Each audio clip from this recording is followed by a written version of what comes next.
भारत देश और वेद एवं पुराण शुरू से ही एक दूसरे से संबंधित हैं। फिर भी हम में से अधिकांश लोग वेद और पुराणों में क्या भेद है यह नहीं जानते। तो आज के एपिसोड में हम आपको बहुत महत्वपूर्ण जानकारी देने जा रहे हैं। यदि आप पूर्ण रूप से जानना चाहते हैं तो जुड़े रहिए हमारे साथ इस वीडियो के अंत तक। वेद न केवल भारत अपितु संपूर्ण संसार के सबसे प्राचीन ग्रंथ हैं और संसार के सबसे पुराने दस्तावेज भी हैं। वेदों के उल्लेख को वैज्ञानिकों ने भी सही माना है। ऐसा कहा जाता है कि वेदों से ही विश्व के अन्य धर्मों की उत्पत्ति हुई और लोगों ने अपनी अपनी भाषा और अपने अपने ढंग से वेदों के ज्ञान को अपने जीवन में उतारा।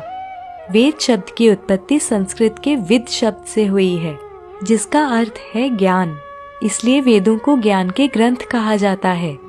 विद्या, विद्वान आदि शब्दों की उत्पत्ति भी यहीं से हुई है। वेदों को श्रुति भी कहा जाता है, क्योंकि यह ज्ञान ईश्वर द्वारा ऋषि मुनियों को सुनाया गया था। उस काल में वेद लिखित रूप में नहीं थे, इसलिए इस ज्ञान को स्मृति के रूप में ही याद रखा गया था। यह स्मृति और बुद्धि पर आधारित ग्रंथ था। वैसे तो वेदों को कुछ हजार वर्ष पुराना माना गया है, जबकि वास्तव में वेद 1 अरब 97 करोड़ वर्षों से भी अधिक प्राचीन है। वर्तमान में वेदों को हम 4 नामों से जानते हैं: ऋग्वेद, सामवेद, यजुर्वेद और अथर्ववेद। इनके उपवेद क्रमशः आयुर्वेद, गंधर्व वेद, धनुर्वेद और स्थापत्य वेद हैं। परंतु ऐसा कहा जाता है कि पहले केवल एक ही वेद था। द्वापर युग की समाप्ति के पूर्व तक वेद की संख्या एक ही थी। बाद में समझाने हेतु इन्हें सरल बनाने के लिए वेद को 4 भागों में विभाजित किया गया। ऋग को धर्म, यजुर को मोक्ष, साम को काम और अथर्व को अर्थ भी कहा जाता है। और इसी आधार पर धर्म शास्त्र, मोक्ष शास्त्र, काम शास्त्र और अर्थशास्त्र भी लिखे गए। वेदों में मनुष्य जीवन से संबंधित हर बात उल्लेखनीय है। उदाहरण के लिए वेदों में आयुर्वेद खगोल, भूगोल, ब्रह्मांड, ज्योतिष, रसायन, गणित, धार्मिक नियम, भौतिक विज्ञान, प्रकृति, इतिहास, विधि विधान आदि के विषय में संपूर्ण जानकारी है। ऐसा माना जाता है कि अग्नि, वायु और सूर्य ने तपस्या करके ऋग्वेद, यजुर्वेद और सामवेद का ज्ञान प्राप्त किया। इसलिए इन वेदों को अग्नि, वायु और सूर्य से जोड़ा जाता है। वहीं अथर्ववेद को अंगिरा से जोड़ा जाता है। यह जानना भी रोचक है कि वेदों की 28,000 पांडुलिपियां पुणे के भंडारकर प्राच्य शोध संस्थान में रखी हुई हैं, जिनमें ऋग्वेद की 30 पांडुलिपियों को यूनेस्को ने भी विरासत की उपाधि देकर इस सूची में सम्मिलित किया है।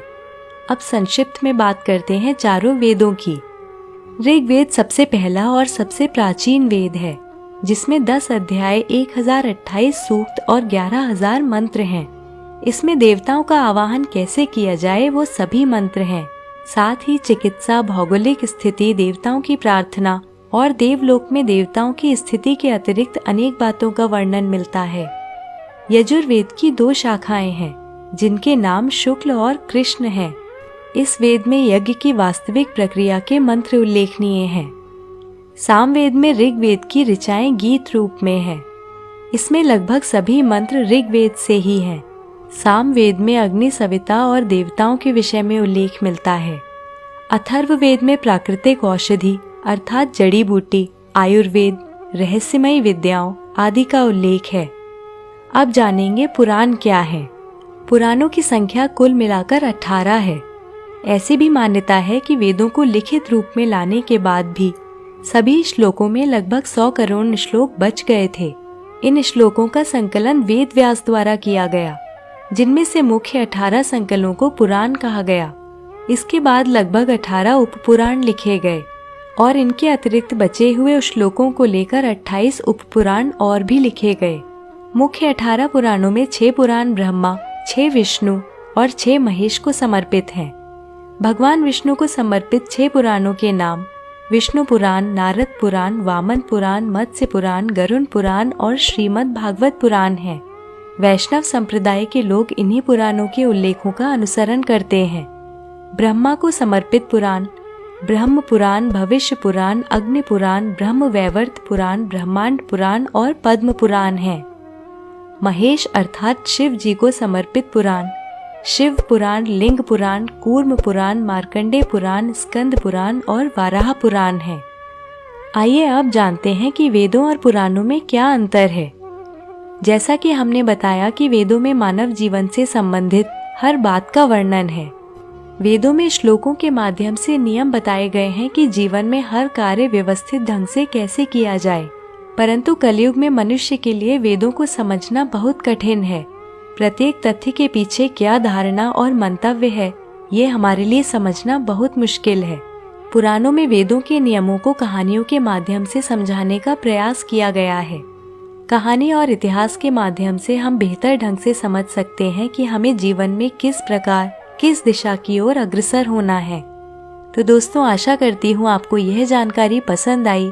हम हमेशा की तरह लाते रहेंगे सनातन धर्म से जुड़ी बहुत सी